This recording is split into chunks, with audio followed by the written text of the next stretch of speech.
Nader Hashemi is professor of Middle East politics at Georgetown University. Thanks for your time today. Raisi was believed to be basically the next supreme leader in Iran. Was there anyone else you can see replacing him, stepping into this kind of role he had?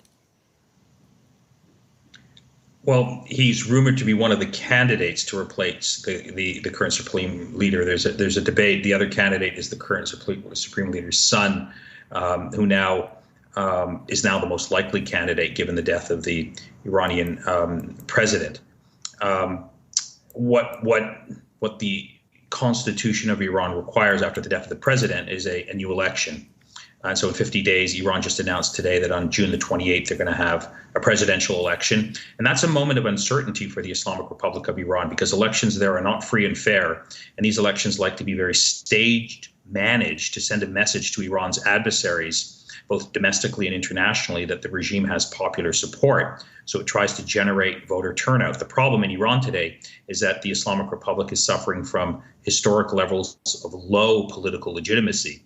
So how the regime is going to manage another election against the backdrop of the internal crisis of legitimacy that the regime is facing is going to be a challenge that faces Iran's clerical leaders going forward. Was Mr. Raisi well-liked? Did people support him?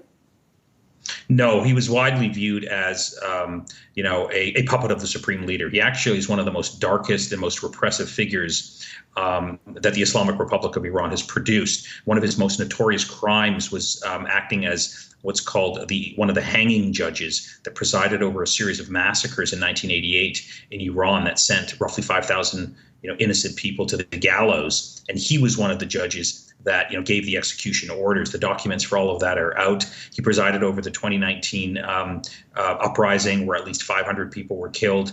So he has a lot of blood on his hands. But of course, the narrow base of supporters of the Islamic Republic, that exist, I would say maybe 5 to 10%, of course, looked up to him with, I guess, some admiration. But that's a very small, distinct percentage of the Iranian population. Is there any reason to suspect that this was more than an accident? Well, when something like this happens, obvious questions are asked. Is it simply a technical problem with the helicopter, or was there foul play? And because there was a lot at stake in terms of the whole succession crisis, and Ebrahim Raisi was one of the possible candidates, questions are going to naturally emerge. Was the helicopter did it crash because of foul play? Now, we have no evidence, and will likely have no solid evidence, because Iran is a deeply authoritarian regime. There's not going to be an independent public inquiry that can get to the root of this matter. So we can only speculate at this moment as to whether this was foul play or not. I don't think we'll get the answer, but people are going to speculate. Well, you mentioned that the Ayatollah has a son who may likely succeed him in that role. I'm just wondering, for the role of president, is there an obvious successor?